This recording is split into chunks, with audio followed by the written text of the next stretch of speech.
Okay, let's unpack this.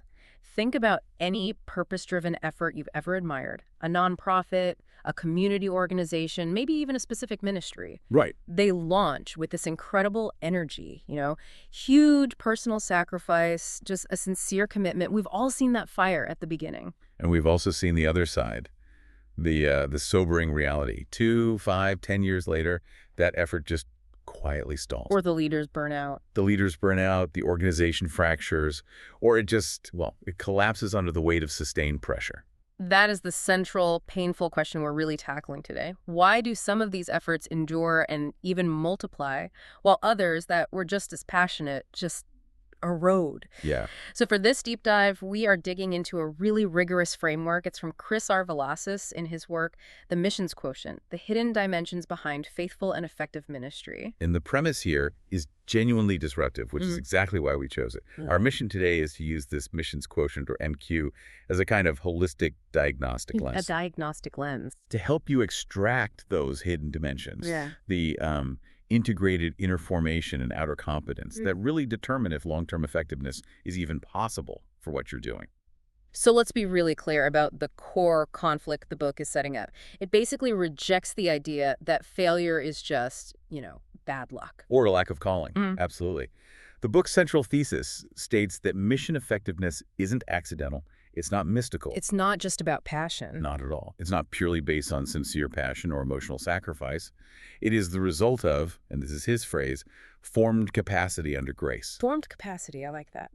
Villasis argues that the crisis beneath all that zeal, the passion we were just talking about, is fundamentally a failure of formation, not a failure of calling. A failure of formation. That reframes the entire discussion, doesn't it? Because if I'm passionate and I'm working hard, why is that not enough? Well, what specific systemic failures is this MQ framework designed to diagnose? It addresses the patterns that just plague this kind of high-commitment work. Rampant leader burnout, ethical failures that completely shatter trust. Oh, we see that all the time. All the time. Cross-cultural misunderstandings that make good intentions basically useless. Yeah. And just systems that are not built to handle complexity or opposition. He calls these formational gaps. Formational gaps. So the framework is a refusal to accept fragmentation. It's not enough to be spiritually deep if your strategy is, well, terrible. Exactly. And it's not enough to be strategically brilliant if your character is hollow. Right. The thesis statement is that faithful, effective mission is sustained not by passion alone, not by strategy alone, but by the intentional formation of whole persons and whole systems. Whole systems. It identifies 8 critical dimensions, so we'll cover all of them, that have to mature together. Right. You need spiritual depth alongside cultural intelligence, resilience alongside an adaptive strategy. Which is so interesting because in the real world, we're terrible at this holistic approach. We love reductionist models. Oh, absolutely. Yeah. We love saying, oh, they failed because their leader was a bad person, or they failed because they didn't have enough money. That reductionism is the danger. If you rely on just one factor, say, extraordinary zeal, you are ignoring complexity. You're setting yourself up for a fall. Totally. The source material brings in that caution from the Apostle Paul, talking about people who have a zeal for God, but not according to knowledge. Right. Romans 10.2. Exactly. Zeal is necessary to start, but without knowledge, without wisdom and structure, it just becomes self-destructive. It's like a motor running without any oil. Okay, so that brings us to the crucial point. If MQ rejects activity or, visibility, the usual metrics people track, how does it redefine success? Success is redefined by endurance, multiplication, and faithfulness over time. It moves away from the visible, quantifiable outcomes of the moment. Stuff you can put in a report. Right, exactly. And it focuses on the fruit that remains. It holds up that promise in Galatians. Let us not grow weary of doing good, for in due season we will reap if we do not give up. The real metric is, did the mission outlive the initial energy? Okay, so let's dive into the core architecture, starting at the foundation, what the book calls the inner architecture of mission. The spiritual and emotional roots. These are the roots that sustain longevity. And it starts with sushku, spiritual depth. Sukhyu is the theological and devotional root system. It's the engine. The framework is built around this biblical principle of formation before function. Formation before function. You see this pattern everywhere. David is anointed and shaped in obscurity long before he ever wears the crown. Moses spends 40 years tending sheep. before he leads a nation. That really shifts the perspective on effort, doesn't it? It suggests that if you're feeling depleted, the answer isn't necessarily to quit, No.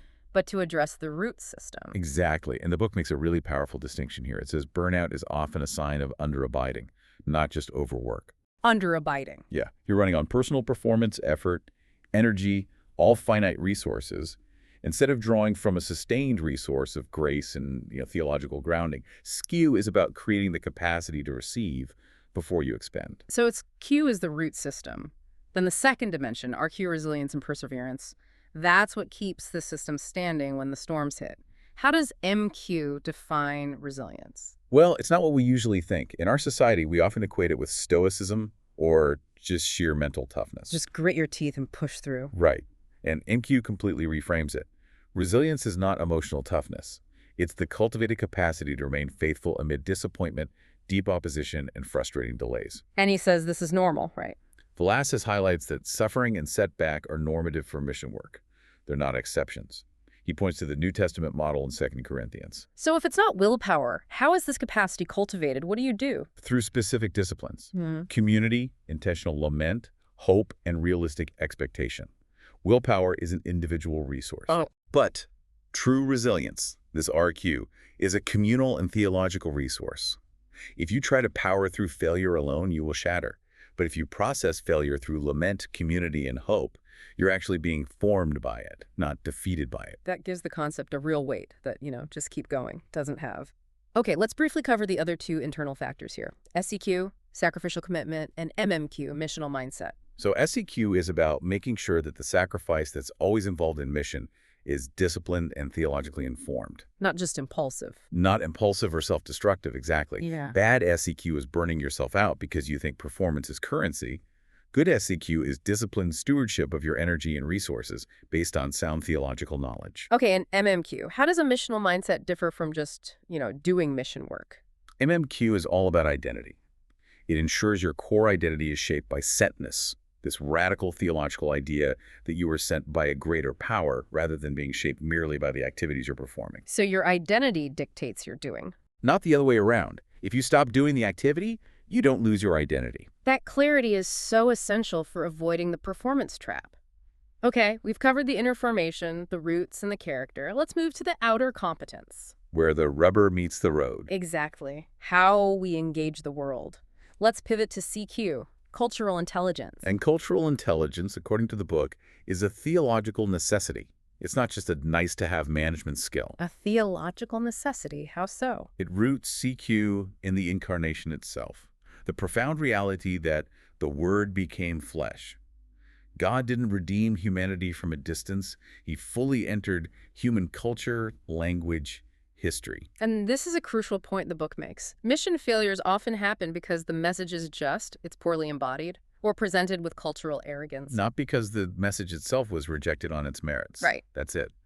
Cultural ignorance, the failure to listen, the assumption that our way is the only right way, it immediately damages the witness and fractures partnerships before the work can even begin. So CQ demands this radical humility. Humility, active listening, and dedicated contextual learning. It's modeling Paul becoming all things to all people, not as a strategic compromise, but as incarnational faithfulness. And that failure to listen, that breakdown point, leads us directly to RDQ, relational depth. Yeah. What is the true currency of enduring mission, according to this framework? It's trust. Simple as that. Trust is the true currency of the kingdom, far outweighing money or efficiency. More than money. Absolutely. The book stresses that character validates proclamation. It points to that principle, by this everyone will know if you love one another. The mission's success relies on the visible integrity of the relationships. But practically speaking, prioritizing relational depth, trust, accountability, that often slows things down, doesn't it? It can slow down expansion. It does. And the MQ framework addresses that trade-off head-on. It demands the intentional stewardship of power and rigorous accountability. It specifically prioritizes deep integrity over rapid organizational growth. So you have to choose. You do.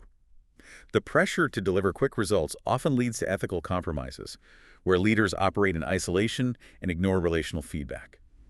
MQ makes it clear. Healthy, resilient systems are built on healthy, slow-cooked, trustworthy relationships. If you sacrifice trust for speed, the mission will collapse later. It's just a matter of time. That's a powerful filter for decision-making. Okay, let's wrap up the outer competence with the strategic elements. AQ, adaptive strategy, and DQM, reproducibility. Right, so AQ recognizes that the contexts where mission work often happens they're complex and unstable. Unpredictable. Very. So your strategy has to be adaptive, not rigid or dogmatic. It has to involve continuous discernment, learning, and a willingness to adjust methods without losing your theological conviction. It's about being guided by the mission, not constrained by the You methods. got it. And that leads directly to DQM, reproducibility. And this is a massive challenge to the common leadership model we see everywhere. The hero model. It is the final check on whether the impact will last. DQM emphasizes that the mission must outlive the missionary. The framework has a severe critique of that hero model of leadership systems, built around one exceptional, charismatic personality. And when that leader leaves. The system often implodes, because it was designed for dependency, not for transferability. And the book gives a clear biblical directive here, doesn't it? Yes, Villasis uses that instruction from Paul to Timothy, entrusts the gospel to faithful people who will be able to teach others also. That's the definition of reproducibility. That is the definition of high DQM, the ability to transfer knowledge, responsibility, and capacity to others, ensuring the multiplication of impact, not just the expansion of one personality's reach. So we've covered these 8 complex dimensions. You've got SQ, RQ, SCQ, MMQ, DETCQ, RDQ, AQ, and DQM. They all have to be integrating and maturing at the same time. Right. That's a lot. It is. So what makes this MQ framework different from just a really complicated checklist? What's its unique diagnostic value for you, the listener? I think its unique value is the integration and the level of rigor applied. It's not just a collection of good ideas. No. Villasis weaves together missional theology with really advanced concepts like resilience theory, sophisticated cultural intelligence models, systems thinking, adaptive leadership theory. And reframes it all. All of it, reframed through a deep, consistent biblical worldview. That sophistication gives you, the listener, immediate practical benefits. You get precise language for the internal struggles you felt but couldn't quite articulate, the exhaustion, the erosion of joy, the relational breakdowns. Now you can name them. You can name them as specific formational gaps. Exactly. You are equipped with a sophisticated but still accessible framework for evaluation.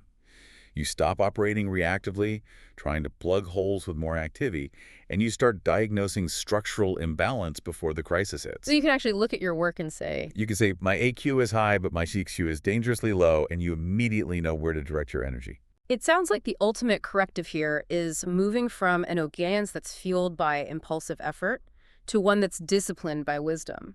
Your calling has to be stewarded. Not merely chased. That's the entire heart of the Missions Quotient. It's a call to move from fragmented, exhausting zeal to integrated, sustainable formation. It disciplines your calling with accountability, ethical structure, and long-term thinking. And that ensures that the fruit you bear is not only visible, but actually capable of multiplication and endurance. That's the goal. This deep dive into the Missions Quotient has clearly shown that enduring effectiveness requires aligning that inner formation, our spiritual depth and resilience, with our outer competence, like cultural intelligence and adaptive strategy. It's the integrated maturity of all 8 dimensions that ensures your effort really lasts. But this enduring work, it always starts in the same quiet place. The transformation of the work does not begin with external expansion or bold innovation. It begins with the transformation of the self. Attending to the deeper structures. Attending to the deeper structures and those formational gaps we talked about. That foundation is what determines whether your mission efforts quietly erode or mature into something lasting. So the question to leave with isn't about activity. No. The key question for you to apply is not how much activity am I generating, but rather what kind of person and what kind of system is being formed through this obedience. That is the measure of true, enduring faithfulness.